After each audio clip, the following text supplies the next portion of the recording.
그다음에 채권 쪽에 투자 매력도는 이제 50%가 넘었고요. 지금 투자 매력도는 더 올라가고 있는데 이런 부분들은 이제 인플레이션은 좀 안정이 돼 있는데 금리, 장기 금리가 생각보다는 많이 안 빠지고 지금도 4%대 초반이잖아요. 이렇게 유지가 되고 있기 때문에 매력도가 좀 올라가고 있는 거고요. 가장 중요한 건 기술적 점수가 좀 올라가고 있어요. 그러니까 장기 채권이 중기 트렌드가 좀 돌아섰거든요. 가격 기준으로 보면. 그래서 좀 올라가고 있긴 하지만 저희는 저번에도 말씀드렸듯이 이 장기 채권에 대해서는 요 매력도가 90 정도 이상까지 올라올 때까지는 좀 기다려보자. 투자하는 거는 저희는 이제 장기 채권에 대해서는 좀 부정적이에요. 투자 매력도 이렇게 나와 있지만 정성적으로 보면 지금 인플레가 좀 눌려 있는 거는 제가 봤을 때는 일시적일 가능성이 높고요.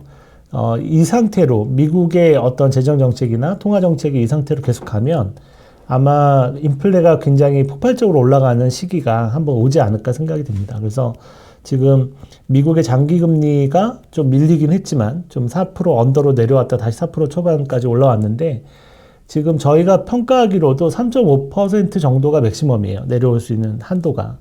그 정도가 맥시멈인 것 같고 그 정도가 중립금리고 사실은 여러 가지 인플레 환경이라든가 유동성 환경을 봤을 때는 그 이하로 내려오긴 좀 쉽지 않다라고 보면 뭐 4% 언더에서는 사실 장기 채권을 사서 먹을 만한 룸이 별로 없는 거죠. 예전처럼 뭐 불황이 왔다고 해서 그 미국이 이 금리를 거의 제로 금리까지 내리고 막 이런 상황은 오기는 좀 어렵거든요. 앞으로는. 그렇게 보면 장기 채권에 대한 매력은 예전보다는 이제 지난 40년보다는 훨씬 더 낮아져 있는 상태이기 때문에 하더라도 채권에 투자하는 비중의 한 20-30% 이내로만 장기 채권을 투자하는 게 맞는 거고 나머지 70-80%는 단기 채권 위주로 만기가 좀 3년 이내로 짧은 그런 채권 위주로 투자하시는 게 맞다. 그렇게 생각이 듭니다. 그래서 지난 40년 동안은 사실 채권이 굉장히 좋은 자산이었거든요. 계속 장기적으로 꾸준하게 그 채권 금리가 내려왔기 때문에 장기 투자를 하면 복리로 굉장히 많은 수익을 줬었어요. 채권과 주식을 잘 섞으면 굉장히 변동성도 줄이면서 그 효과가 되게 컸었던 거죠. 자산 배분에서. 근데 이제 앞으로는 이제 시대가 바뀌어가지고 이제 보호무역주의 시대로 가고 있잖아요. 그렇게 되면은 공급망 자체가 분리가 되고 그 자체가 또 관세도 높여지고 있기 때문에 그런 부분들이 다 이제 제품이 반영이 되면서 가격에 전체적으로 인플레를 끌어올리는 상황이거든요. 거기다가 이 각 그 선진국 중심으로 해서 국가 부채가 문제가 되고 있어요. 그러니까 뭐 프랑스나 영국도 그렇지만 미국도 국가 부채가 너무 많아져 있어서 이제 그런 경우에는 사실 그러니까 국가들이 어떻게 반응하냐면 부채를 꺼야 되는데 부채를 끄면 너무 큰 타격이 오기 때문에 보통은 부채를 끄는 게 아니고 이 인플레를 감안하는 거죠. 감수를 하고 성장을 막 일으켜요. 오히려 성장을 일으켜서 경제 성장이 더 커지면 빚은 비율이 줄어들잖아요. 국가 부채 비율이 줄어든단 말이죠. 그런 식으로 성장 위주로 인플레를 감수하고 성장 위주로 이렇게 투자를 하게 됩니다. 그래서 재정 투자 더 많이 하게 되고 그런 식으로 해서 국가 부채 비율을 줄여나가는 이런 방식으로 이제 인플레를 일으켜서 부채를 녹이는 거죠.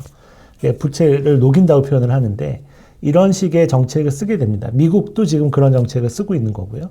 그렇게 될 경우에는 필연적으로 인플레는 높아질 수밖에 없고 장기 금리는 점점 높아지거나 아니면 높은 상태에서 유지를 하거나 이런 상태가 될 수밖에 없습니다. 그래서 미국의 장기 금리 쪽에 장기 국채를 투자를 해서 금리가 내려가서 가격이 올라가는 그런 자본 차익을 먹겠다.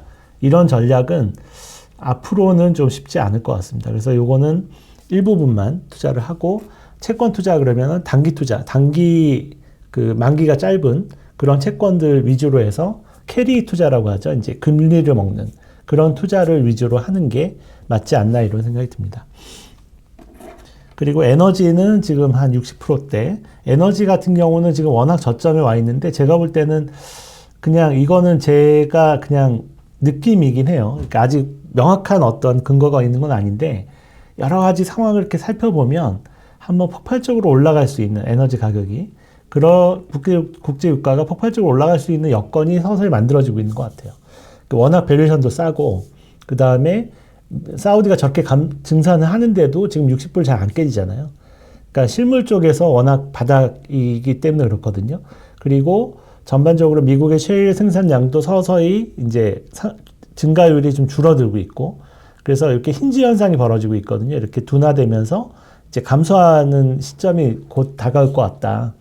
그래서 저희가 이제 자세히 보고 있는 건 미국의 셰일 생산량이 감소하는 순간서부터 국제유가가 눌렸다가 그동안 눌렸던 국제유가가 한번 굉장히 세게 튀지 않을까, 그런 생각이 듭니다. 그래서 저희가 골드는 좀 차익 실현하고 유가를 좀 사자, 또는 원자재 ETF를 좀 사자, 이렇게 얘기한 건 원자재 쪽에 워낙 눌려있기 때문에 돈은 돌고 돌거든요. 그래서 이런 어떤 귀금속, 그러니까 은이라든가 금이라든가 뭐 이런 쪽에 워낙 배팅을 해서 많이 먹었잖아요. 이런 자금들이 일부만 들어와도 사실은 폭발적으로 올라갈 수 있는 상황이거든요. 그래서 이런 쪽이 오히려 앞으로는 좀 유망하지 않을까, 이렇게 생각이 들어서 저희는 에너지는 좀 추천을 드리고 있는 상황이고요. 골드는 지금 이제 50 언더로 떨어졌어요. 50점 언더로. 이 부분은 이제 골드 가격이 4,000불을 넘어서면서 저희가 밸류에이션상 매력이 굉장히 떨어졌다. 그래서 저희가 차익 실현을 말하는 것도 4,000불에서 뭐 더 갈 수 있죠. 여기서 뭐 어떤 일이 발생해서 뭐 5,000불, 6,000불, 뭐 2만 불까지 저희가 갈 수 있다고 그랬잖아요. 장기적으로. 그래서 2만 불까지도 갈 수 있지만 지금 단기적으로 너무 많이 올라왔어요. 사실은. 그리고 약간 그 ETF라든가 그 자금들의 투기적인 자금들이 많이 들어와서 올렸기 때문에, 그리고 저희 밸류에이션상 4,000불이 적정인데 그 이상은 버블이거든요. 근데 버블 수준까지 이제 갔다가 지금 급락을 하고 있잖아요. 고점 대비 10% 밀렸는데 잘 못 올라오죠. 그래서 저희가 볼 때는 골드는 이제 당분간 쉴 것 같다, 이런 생각이 들어서 이제 쉬었다가 어디까지 쉬었다 갔느냐가 문제지만 한참 쉬었다가 이제 갈 가능성이 높거든요. 가더라도. 그렇게 보면 뭐 그 실물금, 골드 바를 갖고 있는 분들이야 뭐 그냥 들고 계시면 되고, 이제 골드를 투자 목적으로 ETF 같은 거 사신 분들은 한 절반 이상 좀 차익 실현을 하고, 그 다음에 이제 좀 싼 원자재를 사자, 이렇게 말씀을 드리고 있습니다. 그래서 저희 추천 목록에서 골드는 빠져 있고요. 그 다음에 달러 같은 경우는 여전히 매력도가 되게 높고, 우리나라 환율이 전반적으로 지금 1,430원대, 40원대까지 올라왔지만 전반적으로는 아직도 낮습니다. 예, 낮고 적정 환율은 1,570원 가까이 올라가고 있기 때문에 저희 모델상으로, 그래서 저희는 이제 1,570원, 1,600원 정도까지 올라가야 이제 투자 매력도가 좀 떨어지지 않을까 생각이 듭니다. 그 다음에 아파트는 여전히 낮고요. 이렇게 이제 개괄적으로 설명을 드린 거고, 예, 그리고 에너지하고 골드는 아까 설명 다 드렸고요. 골드하고 유가는 다 설명을 드렸는데, 유가는 지금 거의 바닥에 와 있어서 이게 언제 스타트를 거느냐의 문제인 것 같아요. 200달러까지. 다음 사이클은 200달러까지 가는 사이클인데, 언제 스타트를 거느냐인데, 지금은 이제 기술적으로는 이제 3바닥을 거의 형성을 하고 있는 상황이라서 제가 볼 때는 내년 정도지 않을까 생각이 듭니다. 그리고 그 타이밍을 알 수 있는 거는 미국의 석유 생산량이에요. 이런 것들이 석유 생산량이 이렇게 줄어들기 시작하면 유가가 이제 튀어 올라오지 않을까 생각이 드는데, 요 생산량이 좀 줄어드는 거는 시뮬레이션 해보면 내년 봄 정도면 이렇게 줄어드는 걸로 나오거든요. 지금 추세면. 그렇게 보면 내년 봄에 버블 증시가 꺼지면서 유가가 급등한, 또는 유가가 급등하면서 버블 증시가 꺼지는, 그러니까 유가가 급등해서 인플레가 급등하면 연준의 통화 정책이 바뀔 거 아니에요. 금리 인하 멈추고 다시 올릴 수도 있는 거고, 이런 어떤 현상이 벌어져야 이제 장이 꺾일 수도 있는 거죠. 그래서 대중투기 심리가 완전히 피크를 쳐서 꺾이든, 또는 유가가 급등해서 꺾이든, 어쨌든 둘 중에 하나, 그 다음에 미국 내전이 일어나서 꺾이든, 셋 중에 하나인 거죠. 그 시나리오로 보면 그렇게 볼 수 있는데, 이것도 내년 봄 정도의 시간이 맞춰져 있어요. 그래서 좀 쌀 때 사자, 에너지 가격은 이렇게 보고 있습니다. 그 다음에 골드는 지금 이제 여기까지 올라와 있고요. 4,000불 정도가 이제 이종 라인인데, 지금 4,300불 갔다가 이제 4,000불가 내려왔는데, 여기서 어디까지 조정이 나올 거냐. 보통은 통상적으로는 한 30%, 20-30% 정도 조정은 해야 돼요. 이 정도까지 과열이 됐으면. 그래서 20-30% 조정이면 한 3,400불 그다음에 3,000불. 그러니까 3,000에서 3,400불 정도까지 조정을 하는 게 정상이에요. 물론 이제 3,500~600불을 지키면 더 좋고요. 근데 이 정도 과열이 됐으면, 그리고 이제 이 금 ETF에서 어마어마한 자금이 빠져나왔거든요. 그러니까 차익 실현 엄청 크게 한 거예요. 고래가 어떻게 보면. 그래서 이런 부분들이 빠져나왔기 때문에 제가 봤을 때는 한 풀은 꺾였다. 그러니까 여기서 버티다가 한 3,500불 정도를 지지하고 올라와주면 가장 좋은 시나리오고, 근데 통상적으로 올라온 폭을 보고 과열된 폭을 봤을 때는 이 정도 과열됐다가 꺾이면 20~30% 조정은 기본이에요. 그러니까 이 정도 조정한다 그러면 3,000에서 3,400불 정도까지 조정이 나오면 그때는 좀 다시 매수해도, 저점 매수해도 되지 않을까. 그 정도 선이 제가 봤을 때는 합리적인 선인 것 같아요. 만약에 지금 골드의 생산량이, 전 세계 생산량이 막 늘고 있다 그러면 더 밑을 봐야죠. 그러니까 이때처럼, 이때는 이거 랠리하고 나서 부러질 때 금 생산량이 막 늘었거든요. 금 가격이 높다 보니까 막 여기저기서 광산 개발해가지고 생산량이 막 늘었었어요. 그러다 보니까 이게 굉장히 많이 빠졌어요. 거의 반토막이 났죠. 근데 지금은 이 금 생산량이 별로 안 늘고 있어요. 진짜 별로 없나 봐요, 금이. 그래서 금 채굴이 뭐 어디서 뭐 금광이 뭐 큰 게 개발됐다, 뭐 발견됐다 이런 얘기가 나오는데, 전체적으로는 금 생산량을 보면 아직도 이제 뭐 그렇게 안 늘거든요. 그렇게 보면 그게 제일 큰 거고, 그거 때문에 50% 조정까지는 안 될 것 같다는 거예요. 그래서 20~30% 조정을 보는 거고, 그 다음에 기본적으로는 달러의 대안을 찾는 부분들이 이제 중앙은행들이 금 비중을 높이고 있기 때문에 그거는 아직도 멀었거든요. 다 높이려면, 과거처럼 높이려면 아직도 멀었어요. 그러니까 그렇게 보면 이제 장기 수요가 있기 때문에 과열을 시키는 정도면 되거든요. 이 정도 수급이면. 그렇게 보면 아주 좋은 시나리오로 보면 3,500~600불 정도의 지지이고, 그 다음에 평균적으로 보면 한 3,000에서 3,400불 정도의 지지, 이 정도 조정이라고 보는 거죠. 그래서 3,500불보다는 3,000불에서 3,400불 사이, 3,200불이 평균, 그 정도를 보는 게 그냥 제가 볼 때는 더 합리적인 것 같아요. 합리적인데, 워낙 이제 세니까, 심리가 세니까 3,500불 정도까지 봐도 되는데, 저 같으면 이제 3,000에서 3,200불, 3,400불 정도, 20~30% 조정 정도를 보고 거기까지 내려오면 저점 매수를 할 것 같아요. 그래서 참고 삼아 말씀을 드리고요. 요거는 이제 미국 총부채 대비해서 골드 지금 오버했다 좀 내려왔는데, 이 댓글을 보니까 왜 미국의 총부채를 가지고 골드를 밸류에이션을 하냐, 이런 말씀을 하시는 분이 있더라고요. 그 의문 제기를 하신 분이 있는데, 이게 원래는 가장 근본적으로는 골드랑 어떤 걸 비교하는 게 맞냐면 미국의 총 유동성을 비교하는 게 맞아요.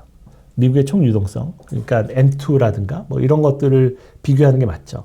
그러니까 미국의 화폐를 많이 찍어낼수록 금의 가치는 높아지는 거잖아요. 화폐 가치는 떨어지는 거고. 왜냐하면 이 두 개가 서로 경쟁이잖아요. 이건 실물 화폐고 이거는 종이 화폐고, M2 같은 경우는. 그래서 M2로 하면 지금 3,500불이 정상이에요. M2로 하면 3,500불이 정상이거든요. 그러니까 적정가가 3,500불이에요. 근데 저희가 왜 총부채를 썼냐면, 이 M2가 늘어나는 게 미국의 국가부채가 늘어난 거와 똑같아요. 같은 원리로 늘어난 거기 때문에 이게 대용으로 쓸 수 있다는 거죠. 미국의 총부채를. 미국의 유동성과 대용 부채로 쓸 수 있고, 그 다음에 한 가지 더 총부채를 쓰는 게 더 유리한 거는, 총부채가 늘어날수록 미국의 달러에 대한 어떤 신뢰도가 더 떨어지잖아요. 그러니까 어떤 M2는 순수하게 유동성만 측정하는 거고요. 총부채는 유동성과 똑같이 늘어나는데 플러스 유동성 플러스 미국 정부에 대한 재정에 대한 신뢰도까지가 포함이 되어 있는 거예요. 신뢰도까지가 포함이 되어 있기 때문에 이 두 가지를 같이 아우르는 거는 미국의 총부채가 더 맞지 않나 생각이 들어서 저희가 총부채 기준으로 보는 거고요. 요 이전에는 1966년을 100으로 놨는데, 요때 1970년대 초반에 닉슨 쇼크가 있었잖아요. 이때가 이제 그 금태환 금지를 하면서 금태환을 풀면서 금이 폭등했기 때문에 그전에는 35불로 고정이었거든요, 계속. 그래서 요때부터 100으로 놓고 미국의 총부채랑 골드랑 같이 간다고 보는 거예요. 그랬더니 이때는 이제 어차피 뭐 닉슨 초크였기 때문에 어마어마한 버블이 생겼던 거고, 이것 때문에 굉장히 한 20년 가까이를 하락세를 보였던 거죠, 금이. 그래서 총부채 밑으로 내려왔다가 여기서 이제 더 못 내려가니까 이제 이때부터 총부채 따라간 거예요. 이때 총부채 한번 부딪히고 또 반토막 나고 또 올라가서 여기 부딪힌 거예요. 그러니까 저희는 이제 밸류에이션을 이렇게 하기 때문에 4,000불 정도 오면 그냥 시세는 다 낮다고 보는 거죠. 여기서 더 가는 건 이제 버블인데, 그거는 뭐 여러 가지 상황이 있을 수 있죠. 미국의 재정 위기가 터져서 완전히 이제 진짜 달러는 못 쓸 것 같고 이제 골드로 간다, 또는 금태환으로 다시 돌아간다, 뭐 미국이 이렇게 발표가 나면 이제 폭등하겠죠. 왜냐하면 금태환을 맞추려면 금이 25,000불은 가 있어야 된다니까요. 가 있어야 이제 실물자산 규모랑 금의 시가총액이 비슷하게 맞아요. 그래야지 금태환을 갈 수 있거든요. 그래서 그렇게 간다 그러면 25,000불 가겠죠.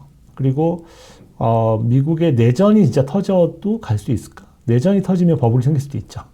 내전이 터지면 버블이 생길 수도 있기 때문에 이거는 언제든지 여기서부터 폭등하는 거는 밸류에이션으로 폭등하거나 뭐 펀더멘털로 폭등하는 게 아니고 어떤 사건이 생겨야 돼요. 그러니까 미국의 재정 위기라든가 또는 이제 내전이 정말 심각해져서 투자자들이 정말 달러를 버릴 정도가 되거나 이래야 되는데, 사실 스테이블 코인을 하면서 사실은 저는 이 폭등 가능성은 좀 많이 줄었다고 보거든요. 왜냐하면 스테이블 코인이 정말 좋은 판을 짜고 있는 거예요. 그래서 미국의 단기 국채에 대한 수요를 어마어마하게 만들어주고 있는 거죠. 그게 미국의 채권의 수요를 만들어주고 있기 때문에 미국의 코인 시장, 다음 뭐 화폐로가 하는 코인 시장의 90% 이상을 달러로 결제를 하고 있고요. 지금 현재도 전 세계 글로벌 결제의 80-90%, 무역 결제 80-90%를 다 달러로 결제를 하고 있잖아요. 달러의 지배력은 굳건합니다. 그러니까 이 화폐끼리 비교를 하면 뭐 아직도 막강해요. 막강하기 때문에 단지 이제 골드에 대해서 이제 가치가 떨어지는 거죠. 골드 가격이 오르면서. 이런 부분들은 골드 가격이 여기서 버블을 만들 수 있는 거는 이제 정말 화폐가 타락을 해서 근본위제로 간다든가, 또는 미국에 정말 내전이 심각해져가지고 정말 미국은 망할 것 같다라든가 뭔가가 생겨야 돼요. 근데 그것 때문에 제가 다 팔진 말고 ETF로 투자한 거라도 한 50% 이상, 50%에서 70% 정도 차익 실현하고 20-30% 남겨놓자라고 얘기하는 거는 뭐냐면, 이런 일이 벌어질 수도 있으니까 20-30% 남겨놓으면 그거는 뭐 그냥 부담 없이 가져갈 수 있잖아요. 많이 먹었으니까. 그렇게 얘기하는 거고, 골드바는 그냥 가져가자 이렇게 얘기하잖아요. 어차피 그거는 뭐 투자해서 버는 목적으로 사는 거라기보다는 하나의 안전장치로 산 거기 때문에 골드바는 그냥 홀딩하자 이렇게 얘기를, 어차피 장기적으로 계속 올라갈 거 아니에요. 미국의 부채도 계속 늘어날 거고, 그러면은 몇 년 있다가 5,000불 가고 몇 년 있다가 적정 가격에 6,000불 가고 하겠죠. 그러니까 그건 걱정할 게 없는 거죠. 단지 단기적으로 ETF를 샀다는 건 단기적으로 투자를 한 거기 때문에 이 부분은 이 정도 왔으면, 4,000불 정도 왔으면 한번 팔아놓고 한 20-30% 조정하면 다시 사자, 뭐 이런 전략적인 걸 얘기를 드린 거고요. 그렇게 좀 이해를 해주셨으면 좋겠습니다. 왜 총부채를 보는지 이제 이런 부분들 이해를 해주셨으면 좋겠습니다. 그리고 막상 해놓으면 잘 맞아요, 또 총부채가.